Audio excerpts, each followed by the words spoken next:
Coming up next on The Spot, EA's shown us The Godfather in action. Will it be an offer you can't refuse or the kiss of death for movie-themed games? And speaking of gambles, GameSpot editors are currently in Las Vegas for Midway's Gamers Day, and we'll take a look at some of the games that'll be on display. Back here in the studio, we'll run through a live demo of Tim Schafer's latest work, Psychonauts, plus we've got an on-the-spot world premiere. It's the first trailer for Eidos Interactive's LEGO Star Wars. We'll talk Valentine's, Mobies, and give away 50 access keys to the upcoming beta weekend for Guild Wars. As always, GameSpot Complete members can have their voices heard by sending a question on the form below. It's all the way live, right here on The Spot.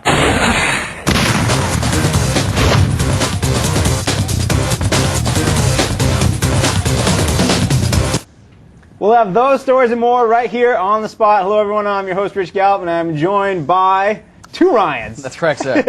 Ryan times two. Ryan Davis, Ryan McDonald. Thanks for coming by, guys. What's going on? What's up, man? Ready for the show? I'm bumped down the couch, but I'm good to go. That's right. We're pushing you back. We got Ryan McDonald back. That was an awesome intro. That's the way to do it. I think it was a lot of fun to do. We're going to...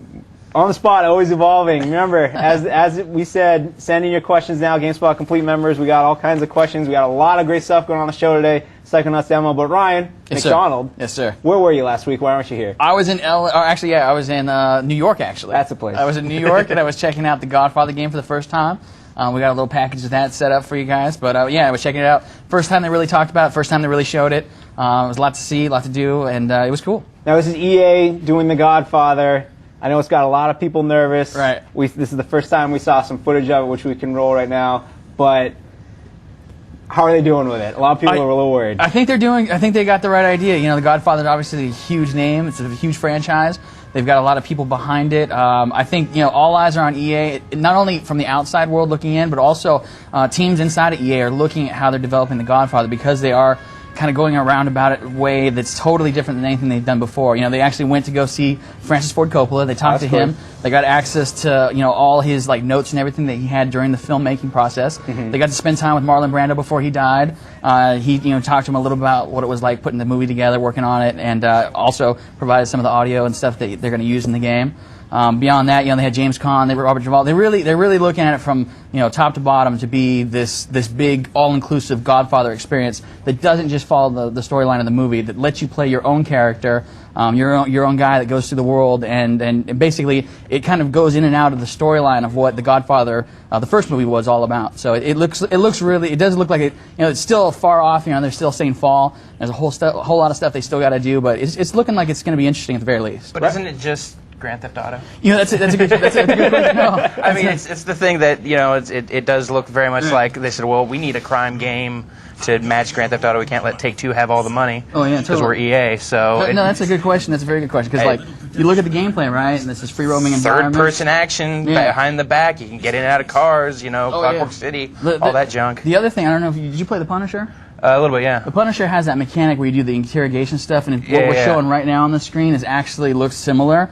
But what I think they're going to do in the gameplay department is they're going to kind of flesh it all out. So you've seen some gameplay elements like in Resident Evil 4 where it kind of does the whole mixing, a little bit of the theatrical style of showing you cinemas with gameplay, like whether it's one button press to dodge something or do something like that. I think they're going to have that kind of stuff in this. I mean, if you look at that one video where it shows him punching the guy up, roughing him up, right. I think you can kind of extrapolate from the way it looks. You take a look at Fight Night, the gameplay mechanics they have there. They're talking, innovation in gameplay is what they're talking about with the Godfather. So I think they're going to make it a little bit, less HUD-based and more organic. So that shot you saw right there where the guy points the gun and shoots. Right. I think, you could look at something like The Getaway, where The Getaway doesn't necessarily have this big, crazy targeting mechanic. It's pretty much you're looking down the guy's arm and the barrel of the gun. Right. I think they're going to do stuff like that. I think they want you to go through this world and not really have a whole lot of hang-ups in terms of interface, or I think they want to tell the story and make you feel like you're a part of that world without having stuff pop up and tell you to go here and big flashing arrows and all that stuff. I think they want to get away from that, and I think they want to try to give you a seamless experience.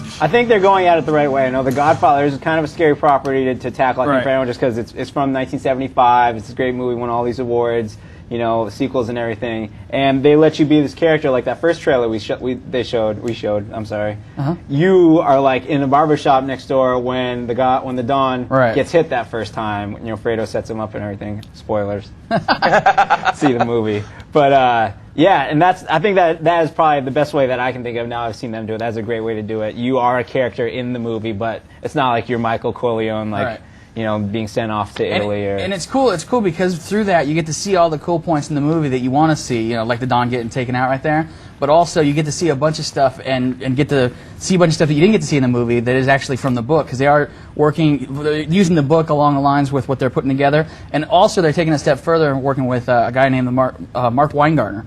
And Mark Weingartner actually wrote what is called The Return of the Godfather. It's a book that came out not too long ago and continues the saga. So they're talking to that guy. They're pretty serious about how they want to do this. They want to make sure that it definitely has the feel and look of the Godfather universe, and as well as the gameplay to keep it interesting. Cool. Are you up for taking some Godfather questions? I definitely am. All right, we got a whole bunch of Godfather questions here. Send in your questions in now. If you're GameSpot Complete, remember, use the form below. If you don't see a form below, get GameSpot Complete. We'll answer your question. We're good. All right, Roger in LA asks, did you get to play it? If so, how are the controls? No, we didn't get to play it. No, so we can't really say anything about the controls. Yeah, that's pretty much it.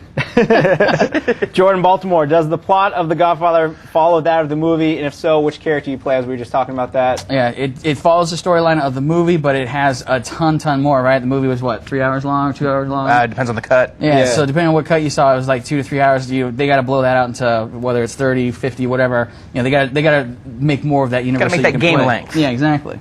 Bill Lumberg apparently is a frequent viewer of the show. He's in Ohio. He wants to know, he has a whole bunch of questions. Let's say, are there any multiplayer features to speak of? We haven't seen any multiplayer features, but the one thing, EA look at everything or nothing. I don't want to speak for EA, but I mean, they're good at doing multiplayer stuff. Maybe they'll be able to fit something in. Who knows? Cool. Well, that's a good amount of questions on The Godfather. We got anything else about it? I just I can't wait to see it again. I think E3 will probably be the next time we get to see it. But yeah, I definitely want to get my hands on it and try it out. I think the characters definitely look really detailed, which I liked in that stuff. You compare it to Grand Theft Auto. One of the drawbacks of Grand Theft Auto is it does look a lot better. I have to remain skeptical on this one. It seems it is a big risk, and there's a reason for that. This is such a beloved property. Jeff Gerstmann wrote something earlier this week that was really insightful about just sort of how the whole Godfather thing is happening, and how just it is such a big risk because so many people just love The Godfather. And so if they don't do it just right, then they're just going to totally alienate all those people. So we'll see how they do. Here's hoping. Ryan, you want to kick it to our video? Yeah, totally. We're going to take a look at the video that we shot at the event itself. It's basically a look at the setup they had. It was actually in this really cramped little New York Italian restaurant. Well, you'll see here in the clip. But James Caan and Robert Duvall were there to kick it off, so let's go ahead and take a look.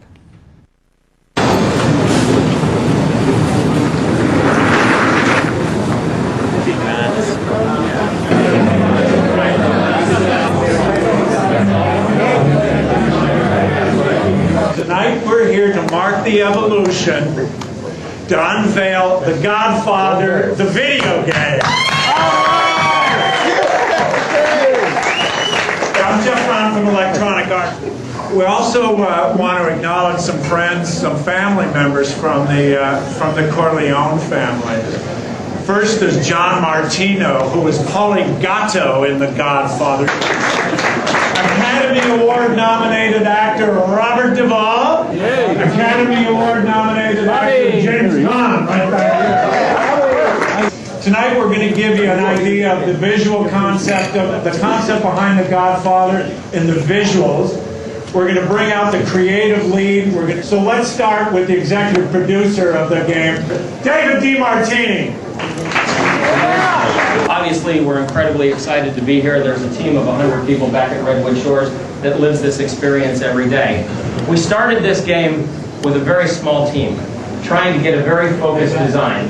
We wanted to make sure that we were crystal clear on what the creative center of this product was before we ventured out and made a larger team. Our goal is to put you in this living world. You create yourself as a mobster, as a gangster, as an Italian-American in 1945. You get the opportunity to join the Corleone family. The game is based heavily on the same things as the film was: respect, family, expanding one's territory. You have the opportunity, as yourself, to live the life that is The Godfather. Guys, it's been more than 30 years since you did the first Godfather picture. Keep your mouth closed. What brought you back? Was it fun going back into the studio doing that one over again? Yeah, it was nice. I wish Bobby was there. So Look for The Godfather in Holiday 05, coming soon on all platforms. See you soon. Thanks for coming.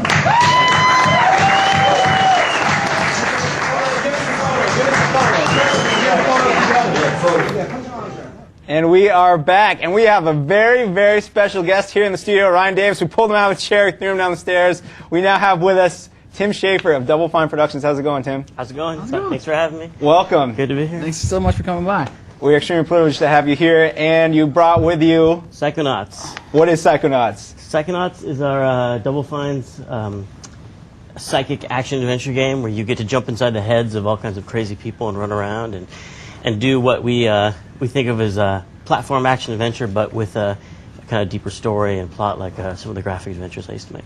Very cool. For those of you who don't know Tim Schafer, Tim, why don't you tell us some of the games that they will be familiar with that you've worked on before? Back at LucasArts, I made Grim Fandango and Full Throttle, and a long time ago I was a co-lead on Day of the Tentacle. Great games. Yeah, totally. A common thread through all those games was a great sense of humor, hilarious, very funny stuff. Why don't you fire up Psychonauts for us right now? Just hit a button right there. It'll be on your TV right in front of you. All right. And you can walk us through it. Now, I actually just played through the entire demo about an hour and a half ago. And you said this is the first level from the game? Yeah, this is the very beginning of it, and it's hard to kind of encapsulate it's a big game. You know, it's got a lot of unique levels, and one of the things we really try to do is each level is really different and has a kind of it's like a world that's alive. And so we've just been, for years, we've been working on this game for about 4 years, and we've just been stuffing things into little nooks and crannies of it for people to find. So it's going to be the kind of game that you can kind of replay and dig into and find all these hidden nooks and crannies. We've seen some teasers of some of the levels. Like there's one that's like this gorgeous looking velvet painting level.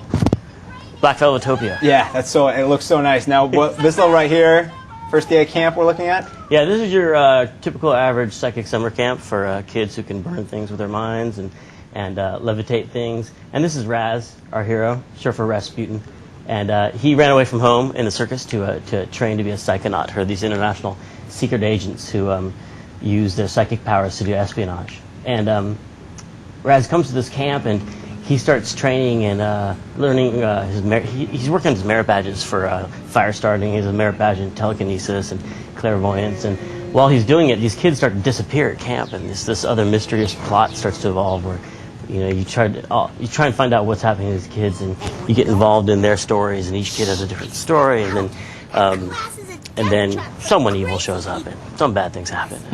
I don't want to save the day. Yes. Great.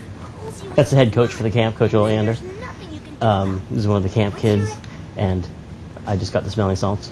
And here all these kids are in a trance because they're inside the coach's mind right now. And that's the most important psychic power you have in the game, is that you can astrally project yourself into someone else's mind. So you see what their imaginary world is inside their head. And if they have, well, I'll show you. And there's some,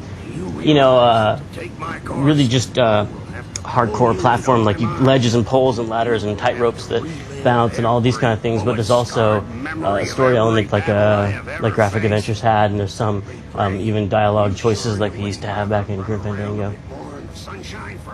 Like this one. So he shows what Raz is thinking before he says it. Nice. Here is the coach actually pulls you into his mind to start to teach you your basic braining, he calls it, which is your basic physical motions in the game. So does everyone have a door on their head like that? Just the counselors in the camp do, and they pull you, and there are 3 camp counselors, the coach and Sasha and Mia. Sasha Nine and Mia Vadello, and they each have a different psychic specialty. And Sasha teaches you how to shoot with your head with a psychically charged blast that comes out of your head, and Mia teaches you how to levitate. And so there's that conversation some of the camp counselors are having, or camp kids are having outside about what would they name their band. Someone wants to call it the Levitators because he's convinced they can levitate. Because he's really a good levitator, yeah. Yes. Yeah. Very cool. Yeah. So he's drilling the kids in this classroom. So basically, right now, they're in his brain, and this is, since he's kind of a military guy, the first thing you see in his brain is a recruitment office. Yeah, and they all have parts of their mind. Everyone has parts of their mind that they want you to see, and parts of their mind they don't want you to see. And Raz has this 3-move psychic combo, these fists that come out. Oh, and they just knocked down the door to expose the rest of the training field out here. So this is what the inside of the coach's mind looks like. It's this war-torn battlefield where anything can happen, and it's bad things happen all the time to the kids. But it's okay, because it's a mental world. The kids, they're okay. So he didn't really die right there? Well, I don't want to ruin the story. Okay. Small boy dies in the first 5 minutes of the game. Maybe. I don't know. It's anything.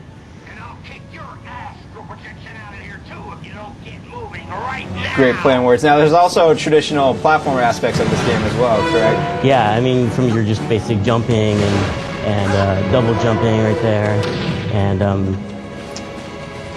this level is all about just those physical things, but there are also these mental constructs, and one of them is these things right here are figments, which are, every level has a bunch of these little 2D drawings in them. Instead of having like, 100 coconuts in the level that you have to pick up and they're all the same, we wanted to have each one be a unique piece of art. And so each one tells a little bit of the story or helps with the setting. And when you collect them, you can look at them later, and they help you rank up. And when you rank up, your psychedelic ranking goes up, and you learn new psychic powers. And here's a piece of emotional baggage. Everyone has emotional baggage in their head, and you can help them sort it out. And by sorting it out, it helps you rank up too. And if you get all the emotional baggage in someone's mind, it actually unlocks some secret art and stuff that you can look at. Oh, very cool. One thing that you come across a little bit later in this level is you see it's hidden in a vault. And there are those, what were they called again? I can't remember. The memories? They're these memories inside their someone's memories vault, locked up in vaults? Yeah. And I love the way they're presented. Why don't you explain to us how graphically you get to look at these people's memories? You can you bust open these vaults where people have some of their darker memories that they maybe do or don't want you to see, and it comes out in a little you might say a little stereoscopic reel that you can spin through and look at, and it makes it sound like a little like a kid's toy. I couldn't remember what those were called. I think it's best if we don't say the name. Okay, we won't say the name, but you'll recognize it when you see it. It's very humorous, and it looks great, just like the rest of this game does. I like all these little touches, like you see the plants are made out of like gun belts. Yeah, the plants are made, bullets, and they'll move. These are made out of dog tags over here, and there's this projection of propaganda films going on all the time in the background. Really cool. Now, one of the things that people might not have noticed is Tim Schafer wasn't actually listed on our upcoming events on the show today. No, he definitely was not. Surprise! little on the spot, little party crash. I'm on fire. Hold on. Oh. But yeah, during the break when we had the Godfather segment playing, you decided to surprise us. Well, this office is really close to where I get my coffee, so no harm done. This is Bobby Zilch, the camp bully. There's probably a secret more You have an advanced ongoing route rivalry like with. So the hope is to have, these levels have these, stuff that you may have seen before in a game, but then there's also a story going on with all these characters who change and go through their own little adventures as the story progresses. And there's about 13 levels in all? There are 13 levels. The 10 of them are mental worlds, which means they're inside someone's brains, and then there are 3 real-world levels, including the summer camp and the, of course, abandoned insane asylum across the lake from the summer camp, where they're, because if you're going to jump into people's heads, we thought what would be fun heads to jump in? Of course, crazy people's heads. Obviously. So you meet a guy who thinks he's Napoleon Bonaparte, and you jump in his head, and inside there, you're on the battlefield of Waterloo, and you meet the guy who's obsessed with black velvet art, and inside his mind, the entire world is made of black velvet. That's great. Now, while you're steering us through some more of the game, do you mind if I ask you some of the questions we got from the folks at home? Questions? Yes, sir. Yeah. I didn't know. On the spot, we have... No problem. Questions. Everyone's favorite part of On the Spot is, as people watch the show, they can send in questions to ask us while we're on the show live. I know you have missed an episode, obviously. Of course. I know, and I know that you'll just be able to edit it out, right? Sure. You say live. You don't No. Actually, people watching it right now, right? Do you have any questions? I do, actually. You got some? Yeah, I'll start off. All right. We'll give you a softball. Jeff Wolfhope from Hickory, North Carolina. I was curious how you came up with the distinctive art style of the characters in Psychonauts. Well, our art director, Scott Campbell, did all our character design for it, and he is inspired by a lot of things, but also has just a very unique art style of his own. And he drew all these figments, these 2D figments that you see. And he also does our webpage on the doublefine.com website. We have the Double Fine Action News comics, and I love those comics. He draws all those, so it's kind of like seeing little comics in the game. But also, our character department had the task of taking these kind of doodly drawings and turning them into 3D objects that look good from all sides. And they did a really incredible job of capturing the kind of the crazy feeling of these characters, you know. And oh God, sorry. So does he do the comic where it's like Chewbacca and Indiana Jones? Nathan Stapley does that one. Okay. And Razmig Mather. Hey Garo, how you doing? Razmig Mather does the. They have a few different artists working on that along with Scott. Very cool. Ryan, do you have any questions? You know, it's funny, as I look at my questions, he answered most of them as we were going through this, but I do have one.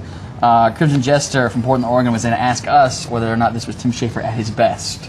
So I'm going to put you on the spot and ask you, is this you at your best? Well, before I had the beard, I think I was a little bit better. Well, this game, I would say, I was just thinking about this today because I think this game is the first game that I worked on that is actually fun for me to play.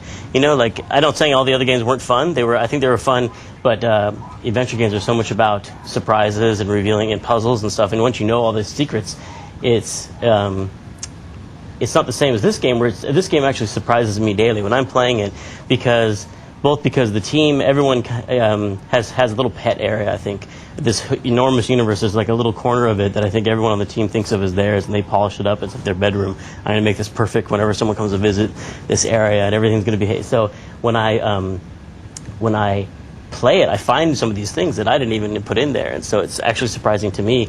And I can't imagine that if you hadn't worked on the game, each of the just hundreds of little moments that are just these kind of great little surprises. So I think it's actually the most fun as far as discovering just great little things in it. Yeah. We spent about 10 minutes before you got here. There's the first scene where you're running around the campgrounds, and there's the kid who's peeking through a hole in the cabin wall.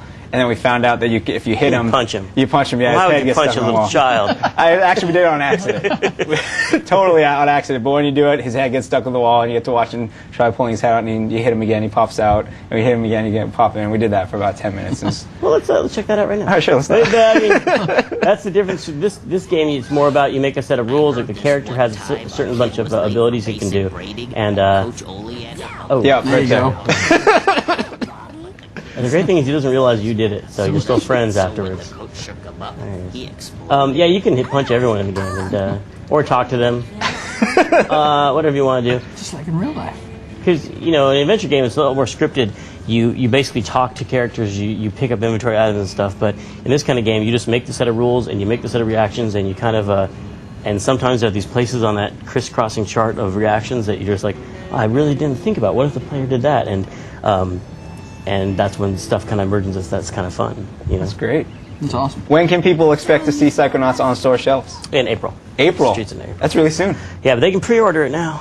Ah. And if they want to read all those great comics you were talking about, the webpage is? Yeah, it's doublefine.com. Easy enough, just like on the sweatshirt? And Psychonauts.com has stuff on the game itself, too. Okay. That's Majesco's site. Okay, thanks for coming and by. Rasputin.net is our new fan site. Oh, really? Put that up there. I'll have to check that one out. Thanks for having me. Oh, yeah, you gonna hang out to the end of the show? We get some more questions in? Sure. Thanks a lot, yeah. Great. And then, thanks for coming by, Tim. Tim Schafer, one of the greats. We appreciate it. Also going on right now, at this very moment, we have a whole team over in Las Vegas, Nevada, checking out Midway's Gamers Day. One of the games on display is Gauntlet 7 Sorrows. Here's a trailer. Check it out.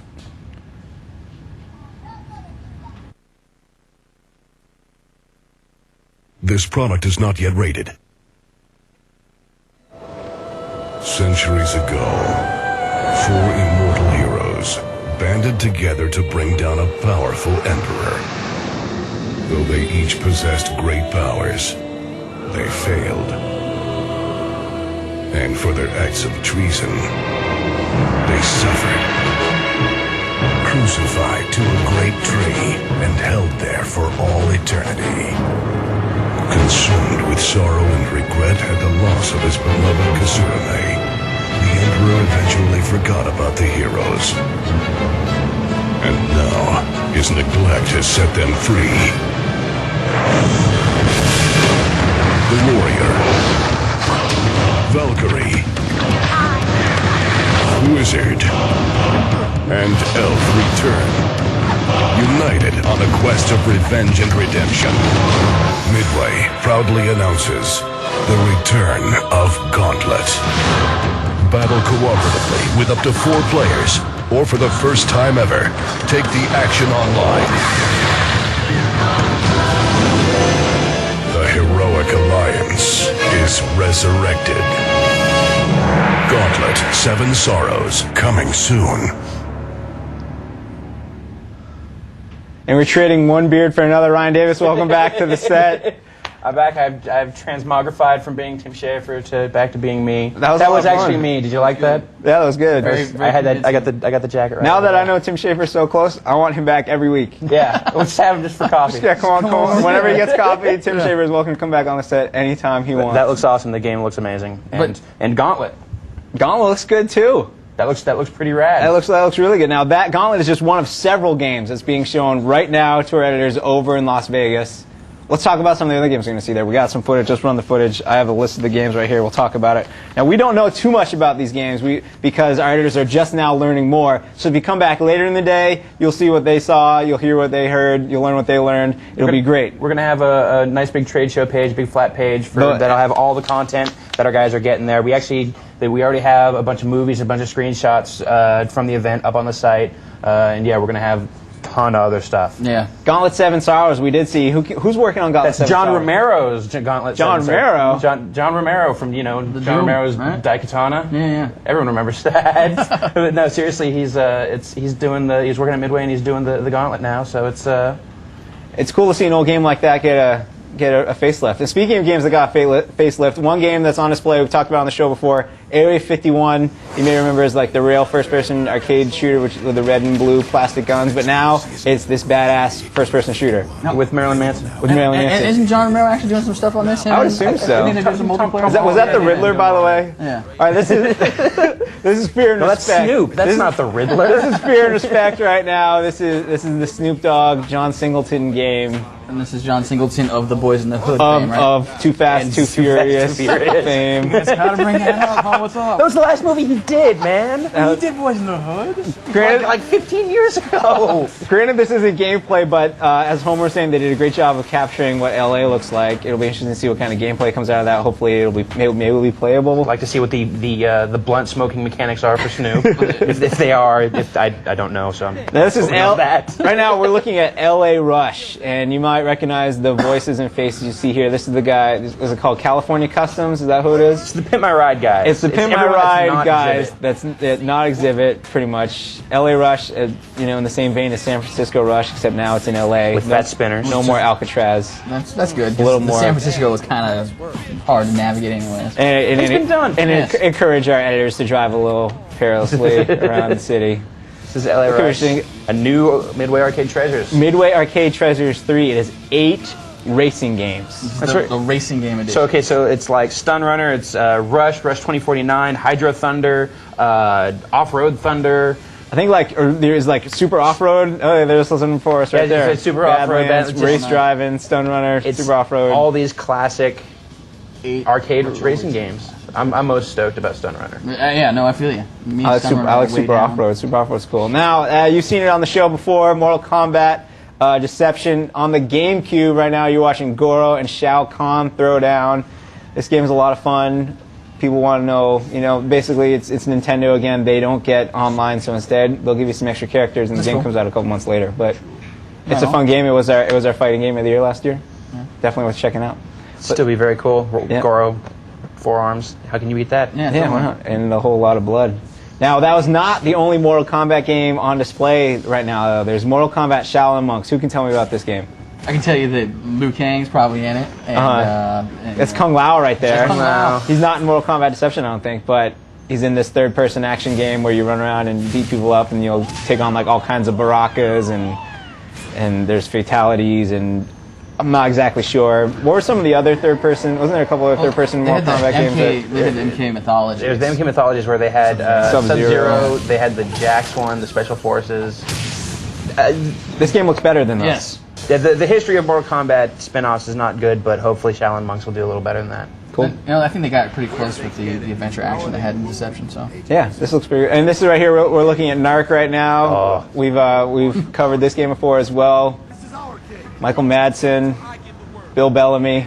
Is it Bill Bellamy? Yeah, that's awesome. They're cops, and this is the game where you are a police officer hunting down all these drug runners, and you can use drugs as power-ups, but there's also side effects because you'll get hooked and then kicked off the force, and they'll ask for your gun and your badge. And your badge and your gun. It's $19.95. That's right. It's got a $20 price tag. Price tag. And yeah, it's from the guys who made State of Emergency, Viz. So it's going to be brutally violent. Cool. Yeah. And speaking of brutal violence. Hey, look, it's The Suffering, Ties That Bind, the sequel to last year's The Suffering, a very creepy game. I went up to Seattle last year with Ricardo for a trip, met the guys at Surreal Software. They know how to make a creepy game. These are pretty creepy dudes. Yeah, they're basically, if you don't remember the first game, you're on a prison, and you have choices whether you want to do good things, you want to do bad things, and that'll affect how the game ends.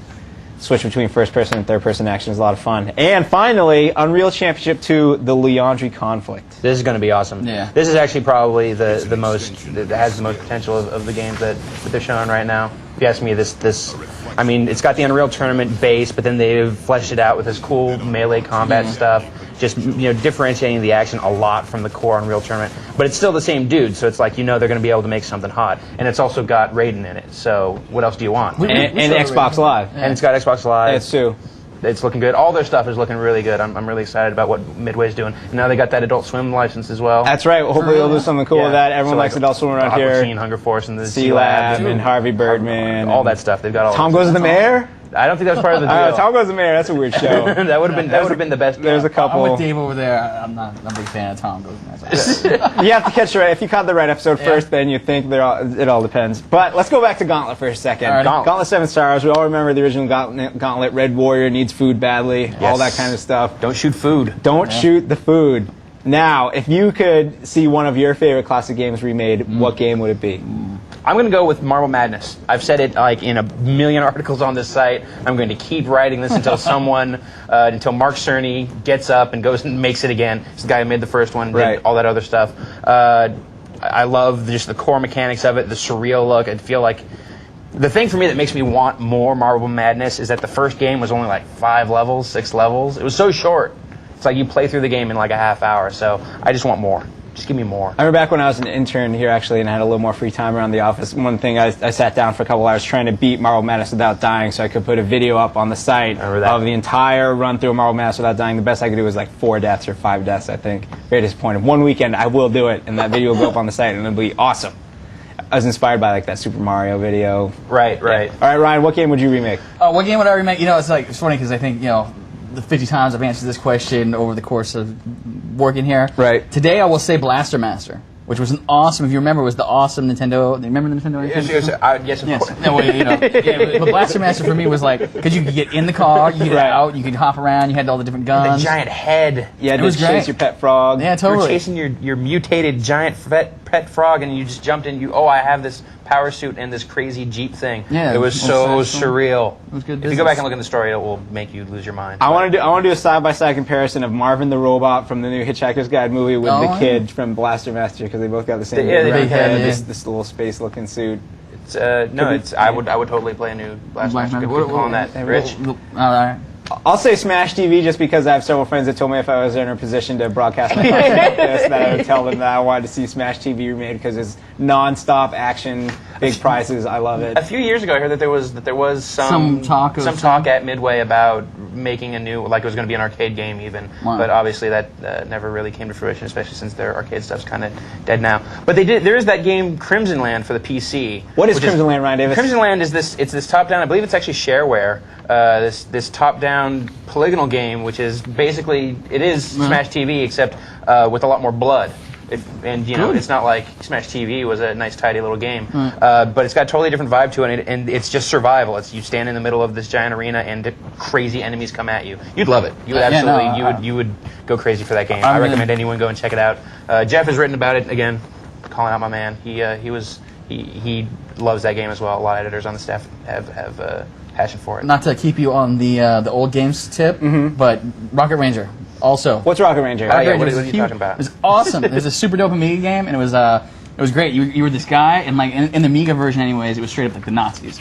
and like the Nazis were the bad guys, because you know they always got to do like they're kind of like Nazis, and they got a symbol that kind of looks like it. Right, they got the Iron Cross, but not the swastika, right? And Rocket Ranger actually came out for the Nintendo system, Nintendo Entertainment System as well, but they, of course, weren't Nazis in that one. But either way, it was like you had to build this rocket ship and go to the moon, and like it was great. It was like had this flying, shooting stuff. Yeah, so I want to see that. And the funny thing is, I remember CinemaWare. CinemaWare. When they did Defender of the Crown, they talked about doing some Rocket Ranger stuff. So CinemaWare, if you're out there, Rocket Ranger, please. This is totally becoming our soapbox. So what else is Game developers of the world, listen to us and make these games. Speaking of like fantastical sounding games that someone just had to think of on a crazy whim, we have on the spot world premiere right now. Oh, world premiere. Oh yeah. Ryan Davis, what game do we have a world premiere of? Tell me. I'm stoked about this. I actually got a chance to play this. We're looking at Lego Star Wars. Correct. That is the game we're talking about. All right. Lego Star Wars. Oh man, it's it makes you remember that you love Legos because you know you were a kid once, and it also reminds you of how much fun Star Wars can be. Which Star Wars, if you ask me, hasn't really been that fun in a while. It's a great combination. It has this sense of whimsy to it, and I just want to see the trailer. Yes. All right, sure. Here it is. World premiere, a trailer, the first trailer for Eidos Interactive's Lego Star Wars. Rated E for everyone.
That game looks awesome. Yes, sir. My favorite part, you just hit the big robot with your lightsaber, and it just breaks into all the little pieces as if you threw it on the floor. Yeah. That's so cool. They do some good stuff in there. Yeah, I got to play that game once before too, and like using your force power and you're throwing those guys around and breaking them apart. It's cool looking. We traded Ryan Davis again. Yes, sir. We traded him away for Tim Schafer last time. We're trading him again. Also, not trading up again. We have Andrew Park. Andrew, what's going on? Hi. How's it going? Thanks for having me. Andrew, you're here to tell us about Guild Wars. Yeah. And we're giving away 50 beta access keys to their beta event this weekend. Yeah. What is Guild Wars? So Guild Wars is this. It's an online game. It's an RPG. It's not a massively multiplayer RPG. It's. I think some people kind of got confused about it because it's got some similar aspects, but it's maybe a little closer to that game Diablo, and that's not a coincidence because the developer ArenaNet was actually founded by guys from Blizzard who worked on Diablo. So basically, it's this online game where you play these characters, you go on these quests, and you can get a bunch of levels, you can get a bunch of cool stuff, but it's really focused on your skills. You have 8 different skills you can use at any one time, and so it's really about strategically choosing the right skills, the skills that are right for you. So there's 6 character classes that you can play as. There's the warrior, the monk, the mesmer, the necromancer, the ranger, and the elementalist. And so the way it works is you choose like a primary class and then a secondary class, and basically that kind of determines your skills and so on. And so basically you go on these quests, you get to like level 20 or so, and then after that you go into to PvP, player versus player, and it's really all about getting onto a team of players and just going head to head with another team and using your skills right. And basically the idea, it's I guess the developers kind of compared it to that card game Magic the Gathering. Where, you know, you're kind of trying to build a deck of cards, or you're trying to build up like a set of skills that you want to bring in at the beginning of the match, and then afterwards you look at it and you say, you know what, that guy countered my skill with this. Maybe I should change my strategies, or something like that. So I remember reading from one of the previews we've had a lot of great coverage on this game so far, and one of the previews I saw, like, you will not necessarily be the best at this game if you are the one that plays it the most, correct? Yeah. So the thing is, there's a lot of content that's not just about competing. You can go out on quests. You can go with your friends, kill a bunch of monsters and get a bunch of stuff. But I guess all the items are keyed just to your character. So you can't, buy something you can't buy like a really good sword on eBay or whatever, because the moment you get a sword, it's yours. It's keyed to your character. You can't give it away. And the thing is, right now, the upper level for your character is 20. So basically, nobody can go past level 20. So when you get into player versus player, everybody is about the same power level, but it's all about just choosing the right skills and then working together with your team. This game seems like a lot of fun. Yeah. Could you explain a little more what? Now we are giving you, as I said, 50 access keys to the beta weekend, which starts tomorrow. Right. What is this beta weekend? So the beta weekend, basically, they're going to turn on the game, and 50 lucky GameSpot users are going to get to jump in, play the current beta test version of the game, which has a whole bunch of the world open to explore, as well as a lot of player versus player combat. Great. We look forward to learning more about this game, Andrew. Cool. We're about to show you a trailer for the game, and when we come back, I will ask the trivia question. 50 lucky viewers will be able to play Guild Wars all weekend long. It'll be a lot of fun. Andrew, thanks a lot. Sure. Let's check out that trailer. Actually, we're not going to do that just yet. Oh, we're not? Okay, that's fine. Before we go to the trailer, I got some questions for you. That's fine. Okay, sure. I got a whole grab bag of fun questions here. And if I would have brought my PSP, I would have answered one of them live on the air. Right. So I don't know how... this is a good question right here. Do you guys... here's a question, of all these questions on here, I get like 30 of them every day. Right. Do you have any idea of when the next generation consoles are coming out? We're probably going to hear something soon. We know that. I mean, something's going to happen. We're probably going to hear something on the next consoles, at least from Microsoft and from Sony by E3. Keep your eyes open. Keep your eyes peeled to GameSpot Live, especially, because these guys are going to probably do something really crazy at E3, like they always do. And crazy, by crazy I mean crazy good. And by crazy, you don't mean crazy like Rich skipped something on the lineup of the show, so we just had a slightly awkward moment. I totally apologize. That's my fault. Sorry, Bob, we're not talking about your Valentine's Day feature. We're moving right on to this Guild Wars trailer. Thank you, Andrew. Thanks for stopping by. Check it out. It's Guild Wars. Stay tuned for the trivia question.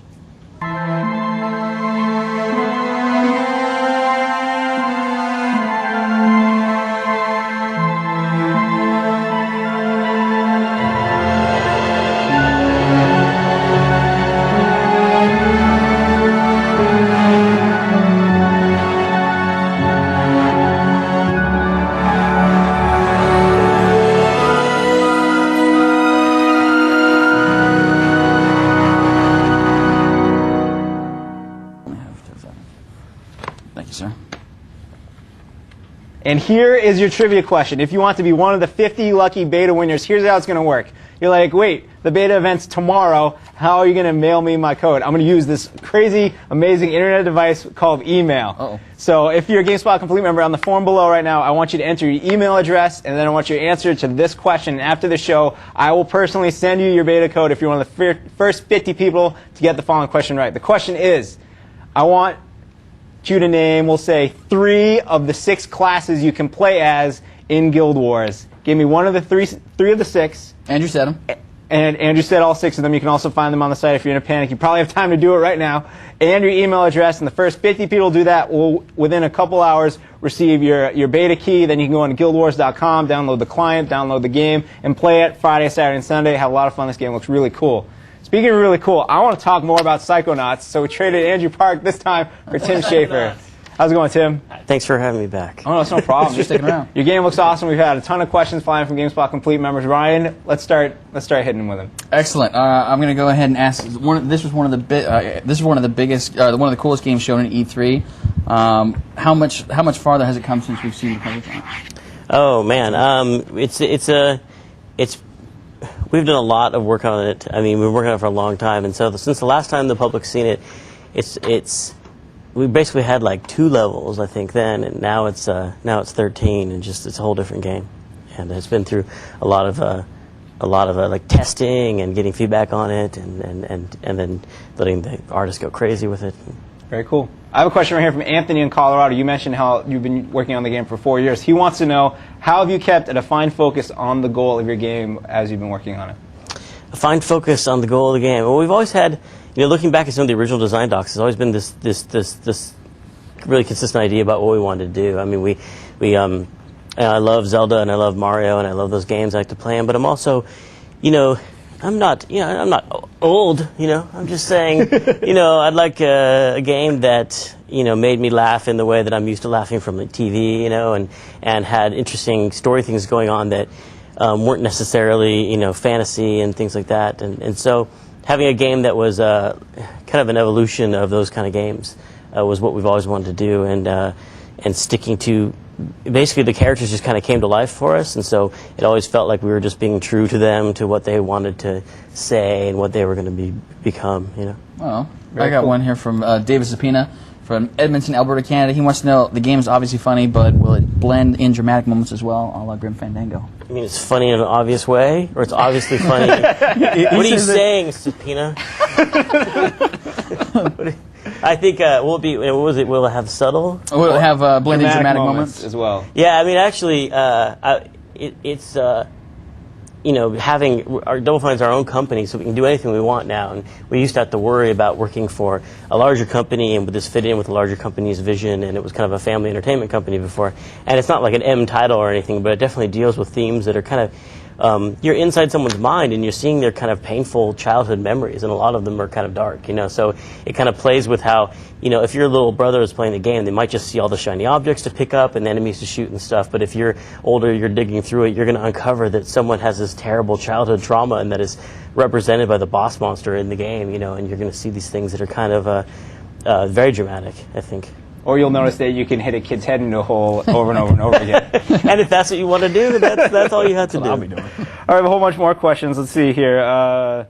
Bear, just a simple question. Marquez Stewart, Knoxville, Tennessee. Will Psychonauts be only on the Xbox? No, it's going to be on the Xbox and the PlayStation 2 and the PC. All right. Yeah. Very cool. Everywhere. Everywhere you go. Can't escape it. Now, the games have some telekinesis powers in it, right? A little telekinetic action. BL from Ohio wants to know, how will those work? Are they similar to what we've seen in other games like Psyops, or is it different? It's pretty unique because we are using, we have kind of a stylized kind of comic element to the game. So the graphics and the animation and everything has definitely its own style. And so you'll have, for example, you can concentrate on objects or people and set fire to them, and if it's an enemy, they might run around the room and start setting fire to bushes and other enemies and stuff like that.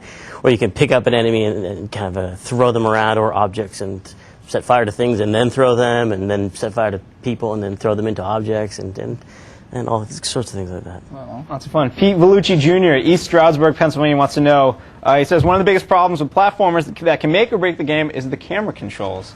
How effective is the camera in Psychonauts, and how much control over the camera does the player have?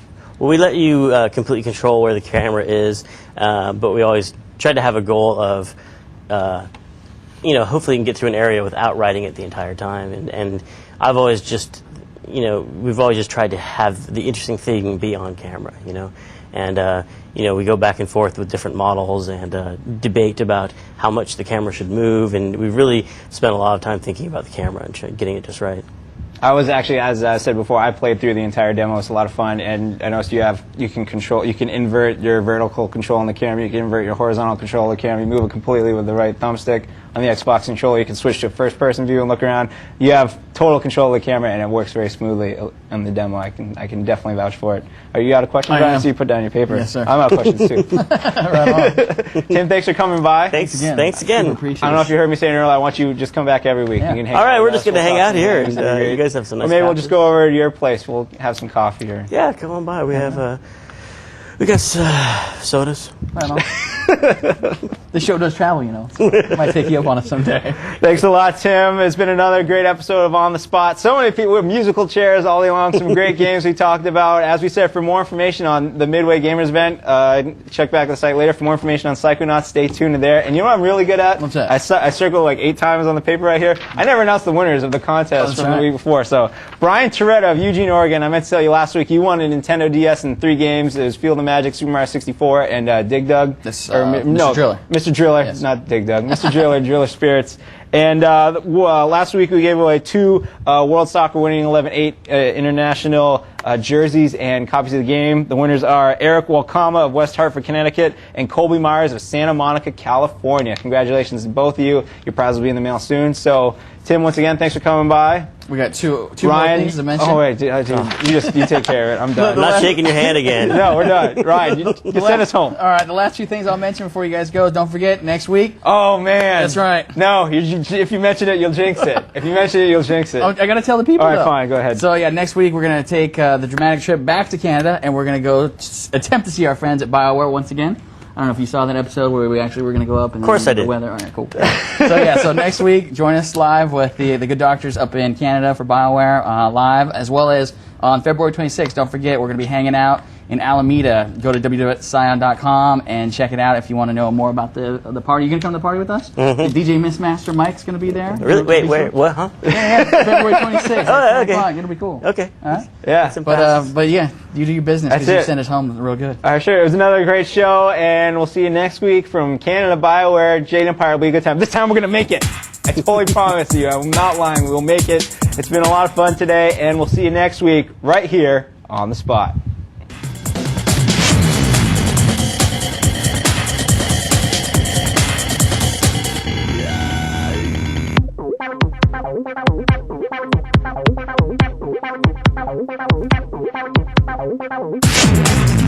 Thank you.